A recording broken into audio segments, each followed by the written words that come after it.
It's probably about time that we did a video with this guy in it.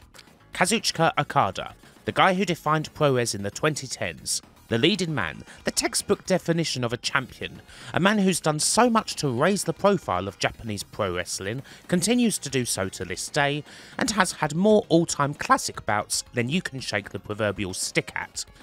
The Rainmaker doesn't exactly need an awful lot of hyping up, but I thought that this would be an intriguing idea for a little video, especially as he moves on to a new part of his career. His time at New Japan has come to an end, and as I write this, everyone's waiting to see just what Okada's next move will be. But around 8 years passed between the man's full debut in 2004 and the introduction of the Rainmaker at the start of 2012, and I thought it might be cool to look at that time period, the formative years of an all-time great. While naturally a fair chunk of this time was spent in New Japan, people forget that he didn't actually start there. He began his wrestling career under the wing of Ultimo Dragon, wrestling for Toryumon Mexico for his first couple of years, before graduating and joining the New Japan Dojo in 2007. He had a few spots in several North American indie promotions, there's a spot in Noah, and of course there's the rather infamous TNA period. The plan here is to have a little look at as many matches as possible. We're not necessarily going to be covering classics, but there's definitely some curious bouts to be found, including a couple of dream matchups, as well as the chance to highlight some other legendary characters here and there. So let's start by turning the clock all the way back to 2004, where we find an athletic 6-footer, still only 16 years of age, getting ready to make his full pro wrestling debut. Annoyingly, there isn't a lot available online from Okada's Toryumon years, partly because of obscurity, partly because Samurai TV are pretty gun-ho on YouTube, so we'll have to use still images here, just as we would with New Japan. Fortunately, the most important and most interesting match is available, his very first one, from a televised card on August 29th at the Arena Coliseo in Mexico City. Most wrestlers don't have their first match put on television, so when someone's debut occurs in front of the cameras, and it's a singles match no less, well, usually it's a sign that people think the guy's got a lot of potential, Jun Akiyama in All Japan being a textbook example of such a thing. More than that, Okada's debut also takes place against someone who is, well, a legend of Lucha Libre, and no mistake. He's up against Negro Navarro. It's worth taking a little bit of time to talk about Navarro. Him being Okada's first opponent isn't just a case of names being thrown together, especially seeing as Navarro's trained plenty of wrestlers himself. If you're not familiar with his work, he's one of the Lucha greats, a representative of an older era of Lucha, one that was very focused on the crispest, highest standards of technical work, and was an innovator of the trio style that dominates Lucha Libre today as a part of Los Misioneros de la Muerte, or the Missionaries of Death, with El Signo and El Texano. Navarro was, and indeed still is, an expert at this style, still very much active at the age of 66 and absolutely still worth watching to boot. Navarro is one of the greatest technical wrestlers to ever grace the ring, a true grandmaster of the mat. He can very often be found in beautiful, classically styled bouts, particularly with his equally talented contemporary and long-standing rival El Salar, someone who has been in the ring with well over 200 times and counting, but also with other legendary figures such as Black Terry, Fuerza Guerrera and Blue Panther. Navarro can be found on the lists for many of today's great technical wrestlers. There's bouts around with him against Zack Sabre Jr., Jonathan Gresham, not to mention plenty of matches with Hechicero, who is just now getting some well-deserved attention outside of Mexico and CMLL. Negro Navarro in general deserves plenty more attention, definitely someone you want to watch if you're in any way interested in technical wrestling. And here, at least briefly, he's against Okada, right at the very beginning. Sadly, the match itself is very heavily cut. We only get a minute and a half of a 7-minute or so match, most of which consists of Navarro naturally tying the debutant up in knots. All too briefly, Navarro evades Okada in the corner, knocks him down, and pretzels the hell out of his poor legs with La Negro del Negro, a painful looking inverted figure 4 that earns him the submission. Still, Okada is given an introduction and some comments after the bout, so again, this is the sort of proper introduction that's only reserved for a definite hot prospect. This show as a whole is an intriguing one, in particular because the American Dragon, Bryan Danielson, was on the exact same card, in a trio semi-main teaming with Los Guerreros del Infernals, Ultimo Guerrero and Rey Bucanero, against Ultimo Dragon, Hiromi Horiguchi, and Brazzo di Plata. One of those neat historical coincidences that wrestling tends to throw up from time to time there.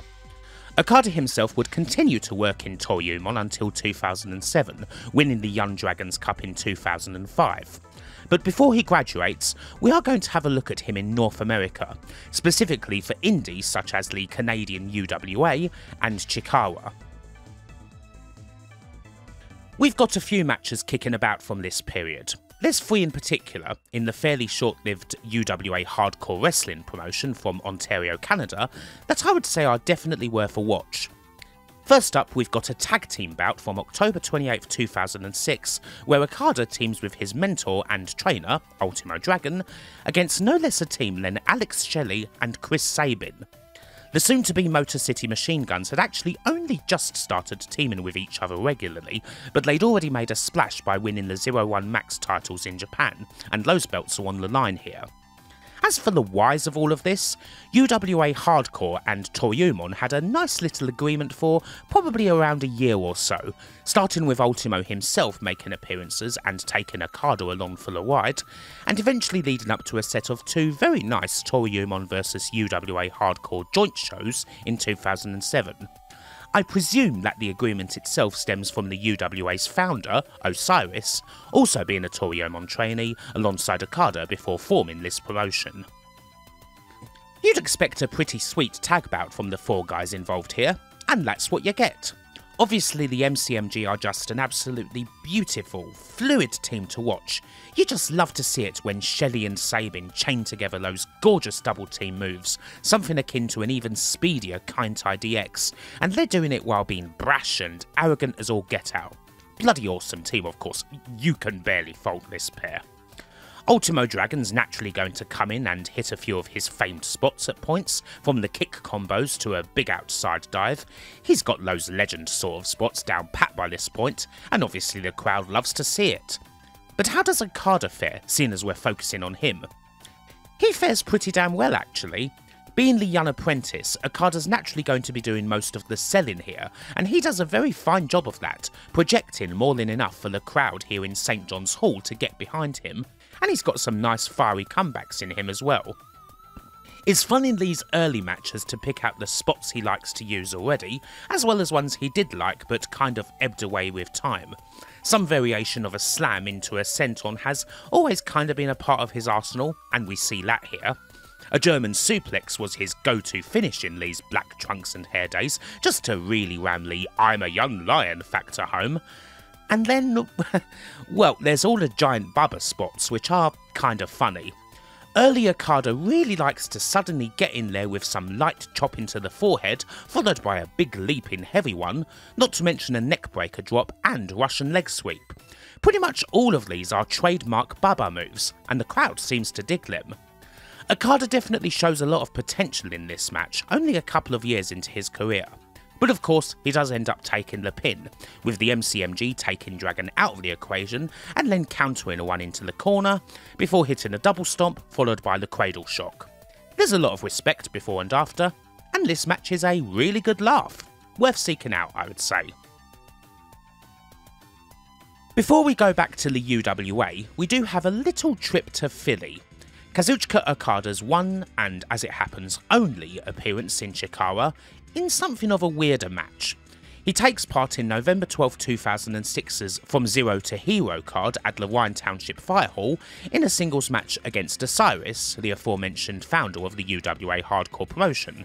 So I guess you could call this a showcase of sorts. It's also Osiris's only appearance in Chikara. This is, not a good one. The crowd, small as it is rather deathly quiet for it all. It's not as if Osiris and Okada are doing anything particularly horrible, but it all just feels quite slow, and the crowd doesn't help. They can't all be winners in these early years, can they? Okada does the Bubba spots here and really leans into them, even going for a big "come on!" But the crowd doesn't react much to them at all. In fact, it makes them think more of Tatanka than it does Bubba. Part of this was, in fact, to do with a rib. Longtime Chikara wrestler Granakuma told Okada that the crowd was absolutely full of Big Bubba fans and that the spots would go down great. Alas, they did not. We won't see Okada get too many wins in this video, but he does here. After getting the ropes on Osiris's reverse brainbuster, he reverses a second attempt and hits the German suplex for the 3 count to a kind of tepid reaction. Show of respect afterwards, and again, what can you say? Everyone starts somewhere. Don't really want to bag on this match too much. Okada's 2 years into his career after all. Going back to the friendlier shores of the UWA, we have 2 more matches here, both of which took place during the UWA vs Toryumon Japan weekend in May of 2007. On night 1 we have a definite battle of Legend and Yunnan teams. Ultimo Dragon and Okada go up against Puma and Jushin Thunder Liger. Okada is still a wee stripling at the age of 19, and the masked Puma, better known nowadays as TJP or TJ Perkins, was 22 and a graduate of the New Japan Dojo.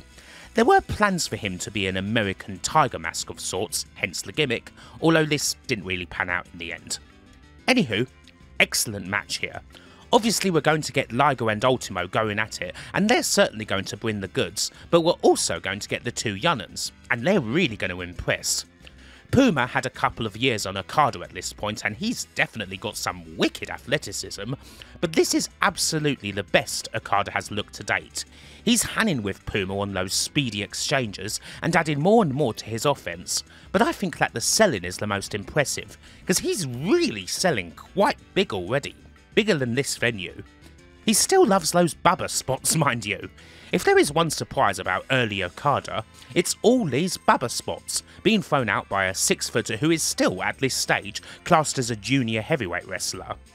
Still, I enjoy them as a Bubba fan, and the UWA crowd laps them up as well. After Ultimo takes out Puma on the outside with a big Asai moonsault, Okada's left with Liger and almost has him in a tight spot, but he makes the mistake of getting caught in the corner. Super Brainbuster, running Liger Bomb, and that's all she wrote. I really recommend this one, for sure. It's a fun tag main event where the legends do their thing, and the youngsters really take the opportunity to shine. And as it turns out, Okada taking the opportunity here was really freaking important. As the official narrative goes, Liger was very impressed indeed by Okada and recommended that he sign up to the New Japan Dojo, which of course he would do not long at all after this bout. So yeah, it's a good thing that we've got a record of this one. On the very next night, Okada would have a singles bout against Josh Prohibition, the UWA Canadian champion, a title Josh holds despite not being from Canada and being more than eager to tell the fans just what he thinks about Canada. Josh gets some heat in the pre-match promo, and Okada responds by, well, I'll just let him say it. Fuck you, Josh! Whoa! Where on earth could he have learned language like that? You asshole! Okada! Taking the fight to the Canadian. The St. John's Hall crowd definitely loves this guy, that's for sure. Now this isn't as hot as the tag from the night before, but it's a cool bout. Josh Prohibition is one of those solid indie wrestling hands from the noughties, the sort who is still going today and that you're kinda surprised never appeared in ROH or TNA or wherever, whether in singles or with his usual compatriot, the just as underrated Matt M-Dog20 Cross, or Son of Havoc if you watch Lucha Underground. With Prohibition naturally playing the heel, that's going to factor a bit in the finish.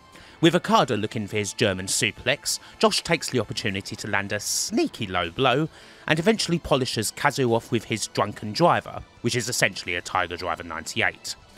And with that, Okada's time in UWA Hardcore comes to an end. The promotion itself seems quite cool, but they didn't last much longer after this following the retirement of co-founder Osiris and the loss of its regular venue at St. John's Hall, meaning that they didn't run any shows for the second half of 2007. While another venue was eventually found, the promotion decided to call it quits with a final show in August of 2008, although there was a one-off show under the name in 2016. On August 26, 2007, Kazuchika Okada would make his first appearance in a New Japan ring, but of course there is still a long way to go. On the show that would mark the dissolution of the CTU, Jushin Liger's long-standing heel group, Okada would be second on in a singles match at the Korakuen Hall against another young prospect, someone who was virtually fully bred in the New Japan dojo and again had a good year or so on Okada. Tetsuya Naito. He himself isn't tranquilo yet, in fact he isn't even the Stardust Genius, but again there's always an interest in looking at such an early meeting between two all-time greats. With the pair sporting the requisite all-black Young Lion uniform, we get a nice bout with a bit of mat work in the first half and a bit of fire at the end, with Naito generally being the aggressor and doing some rather nasty things like a basement dropkick in the corner, a big missile dropkick, and a pretty sharp Boston Crab that was his finish back then. Okada gets some nice offense of his own. He's already got some great height on that dropkick, and yes, the Baba spots are still present, which the crowd does acknowledge. One of these hope spots sees Okada do a rope one, perhaps for a running dropkick, but Naito intercepts, hits a power slam, and does the crab a second time to get the submission. Perfectly acceptable Young Lion type wrestling in front of a generally respectful crowd, and you would have probably expected Naito to get the win here, seeing as he'd been around for that little bit longer. So we've got a few matches for Okada here, over the next couple of years as he starts plugging away in New Japan and also gradually gets a bit more bulk on, slowly moving up to heavyweight in the process. So what sort of gimmick does this Young Lion version of Okada have then? What's the push? Well, it's the same sort of thing that Kenta Kobashi had in his younger days, that being the good old-fashioned losing streak. Generally speaking, Okada doesn't win much at all, especially not in singles competition. In 2008, Okada went 4-23 in singles bouts, only ever defeating fellow Young Lion Nobuo Yoshihashi.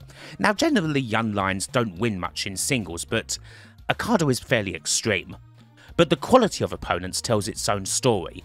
He's in there against a lot of very established talents, guys like Liger, Hiroki Goto, Prince Devitt, Koji Kanemoto, all the way up to Shinsuke Nakamura. Even if Okada is losing all of these, it's a definite showcase, a trial series if you will, and a losing streak angle like this is purposefully built to get a hot prospect over through getting the crowd behind them.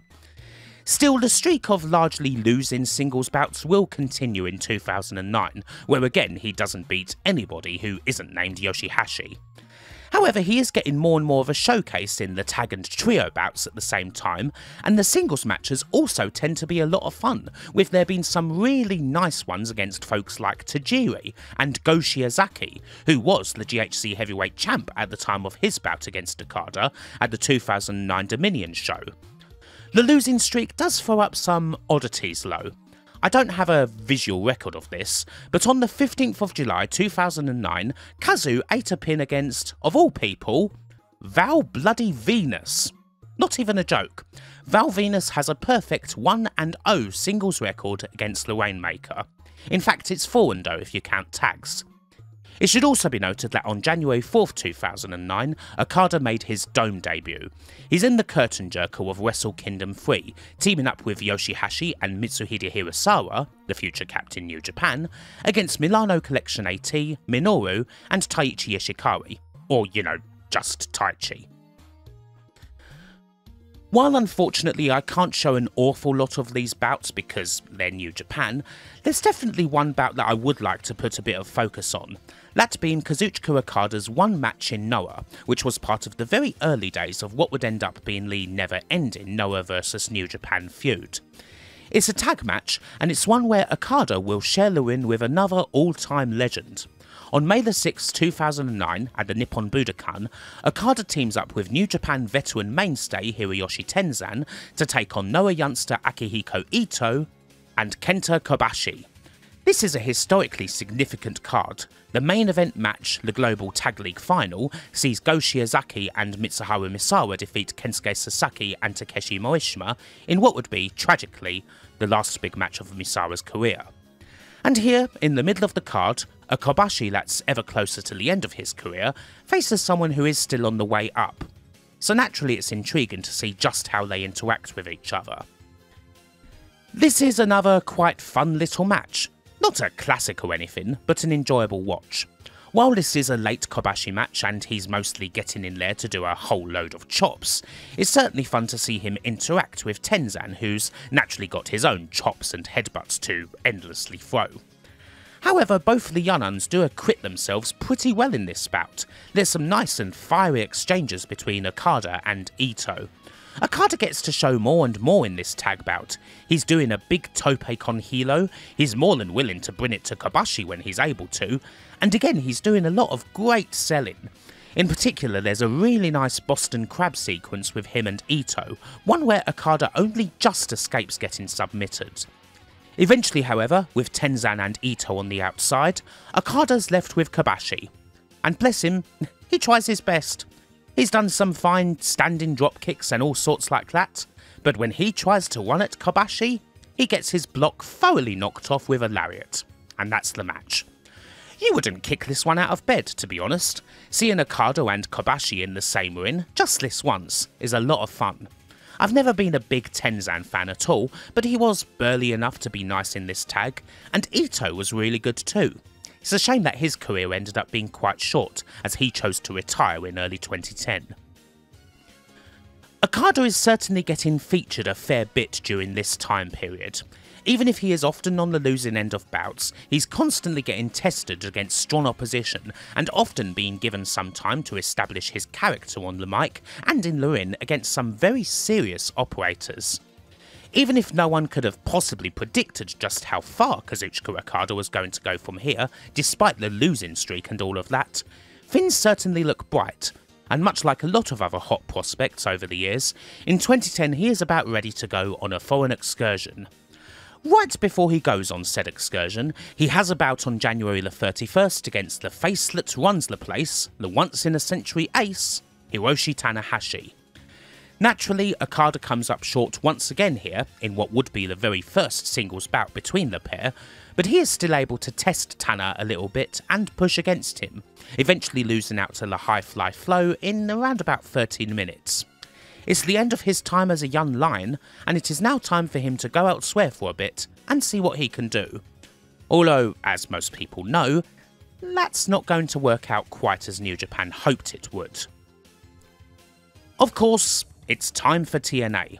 Those pesky rag sheets announced the news by presenting Okada as someone who has good looks and athletic ability, and someone who New Japan sees as a future star, therefore they want him to get some experience.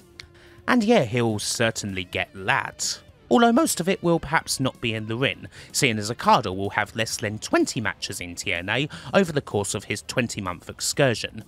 Most of them will be either dark matches or at best bouts on Explosion, usually ones where he's on the losing end. In all his time there, he'll only have 2 matches on Impact, one where he largely gets beaten up as part of an utterly god-awful feud, and another where he'll be in a wholly different costume. In short, Kazuchika Okada will spend 20 months being treated like an almost total jobber. If you ever thought that one of the ideas behind the foreign excursion was for it to be a somewhat humbling experience, well, look no further than this. It's not as if Okada won't have a decent match here and there while he's in TNA, but the opportunities by a certain point just seem to come so rarely that no one could really be blamed for forgetting that he was there at all. And the one time that he did get something of an angle, well, we'll get to that. I suppose we should breeze through some of these explosion matches. You get the odd one with a decent opponent, someone like an Alex Shelley or a Doug Williams, but you'll also get a thrown together tag team where Okada and Homicide end up eating a pin to Jesse Neal and Shannon Moore, or Okada ends up getting squashed by Rob frickin' Terry. In what I think in retrospect is a pretty salient point, Big Man Meltz compared Okada's TNA experience at the time to that of Yuji Nagata in WCW, someone who New Japan was clearly very high on and wanted to see used decently, but didn't end up featuring a whole lot on TV. And even then, Nagata got way more spots just on Nitro alone than Okada got in TNA as a whole. Hell, at least Nagata had a manager in the shape of Sonny Ono. Okada had virtually nothing. The common factor here, of course, is that both are Japanese, and with TNA's booking and general state of things being so chaotic and generally terrible at the time, there wasn't much interest in booking a Japanese guy like Okada much at all. There was an idea at some point in 2010 to put Okada in the costume of this character here that I can't really say the name of on YouTube, the one who was a major part of the TNA Impact video game, but this fell through when it became clear there wasn't going to be another game beyond the first one. However, Okada did still end up donning the outfit once in 2011. Perhaps the most intriguing of all these explosion matches might be one of the earlier ones, in which the aforementioned Homicide Okada team went up against Generation Me, or rather the Young Bucks. While the match only goes 4 minutes, I think it's notable as one of only a few times to date that Okada has faced off against the Bucks. In fact, I think it's the only one that's a straight up 2-on-2 tag bout, as opposed to a trios match. It should also be noted that Okada and the Bucks became good friends in TNA, riding together and cracking jokes, and occasionally getting each other out of some tricky spots. The Bucks once got Okada out of unnecessary blading when he wasn't actually booked in a match. Anyway, after a 2010 that largely consisted of job, and not much character at all, TNA would try and do something with Okada at the start of 2011. Although, by God, when you look at what they ended up doing, you really wish they didn't bother. Before this, there is just enough time for Okada to check in with New Japan. He will make an appearance at the Dome for Wrestle Kingdom 5 on January the 4th, tagging with Hiroki Goto against the Noah team of Takashi Sugiura and Yoshihiro Takayama. Geez, that is quite the destructive combination, isn't it? When you get a pair like that together, it's no wonder that they end up taking the W. And in something that must feel way too familiar by now, it's Okada who has his shoulders on the mat, pinned by Takayama following an Everest German suplex. This is all kind of like when your football team's just got this top young talent, and it's taking them a while to settle in. You reckon, or at least you hope, that when they finally do score, it sets the ball rolling and they fulfill all the promise and then some. That's what this period of Okada is like. It's coming, but it just needs a little patience. But first, well, we've got to make our way through the misery that is Okato. He starts appearing in January, allied with Samoa Joe as his mysterious masked cameraman or helper or whatever, and he's a part of Joe's utterly dreadful feud with the Pope, D'Angelo Dinero. The mask doesn't exactly help matters, drawing rather unflattering comparisons with Kato from the Green Hornet.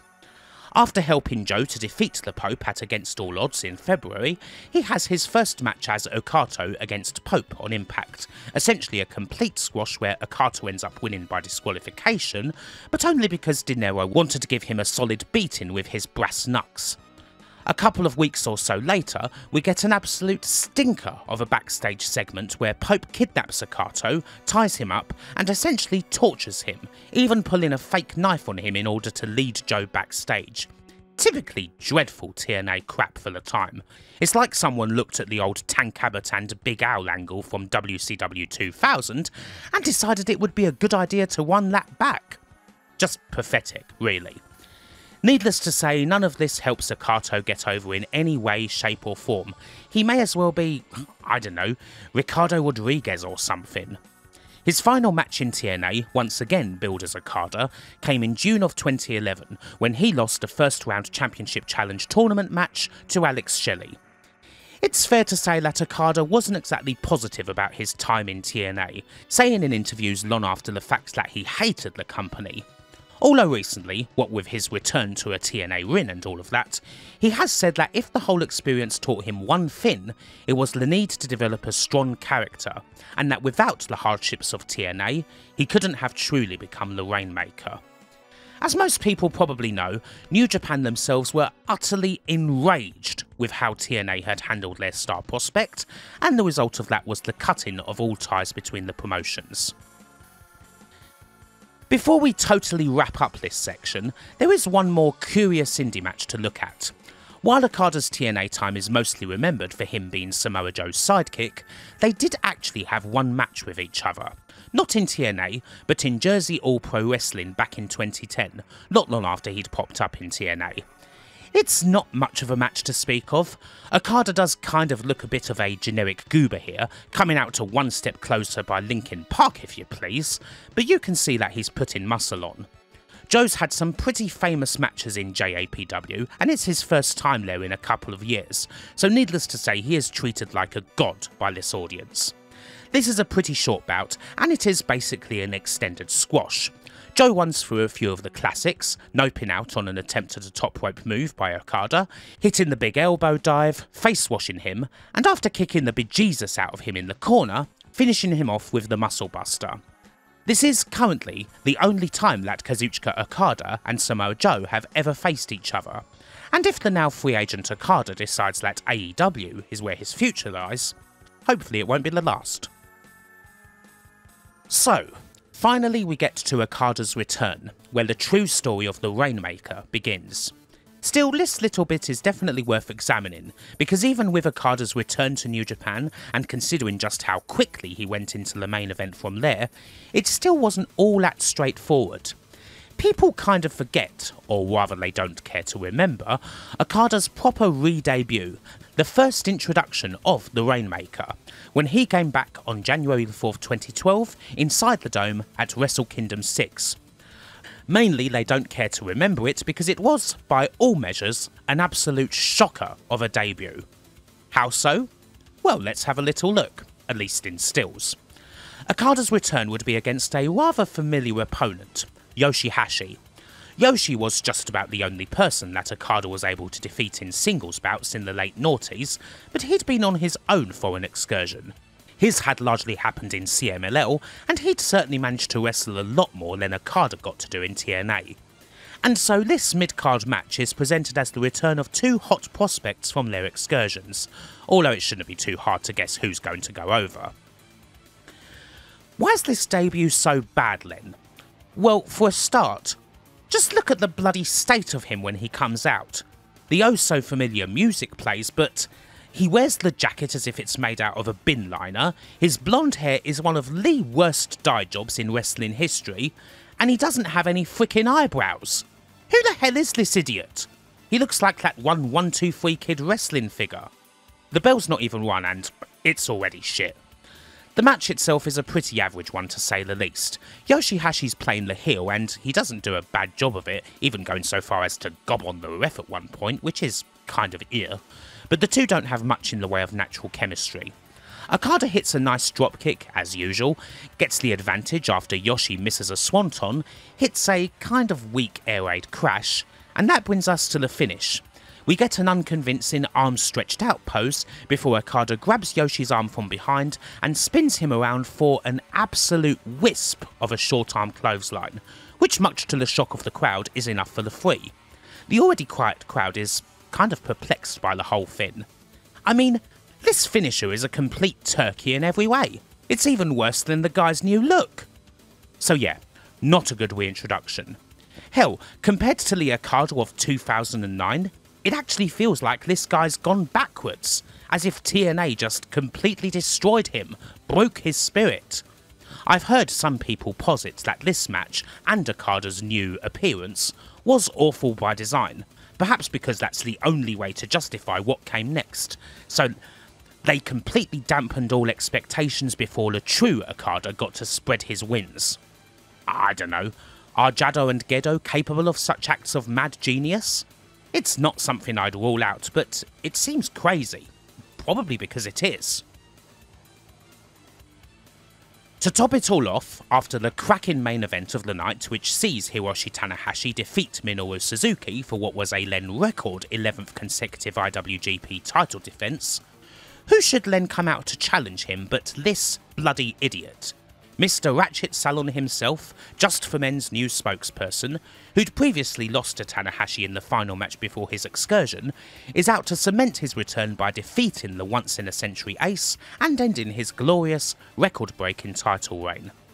Naturally, Tanahashi accepts, with the match booked for next month's A New Beginning show at the Osaka Prefectural Gymnasium.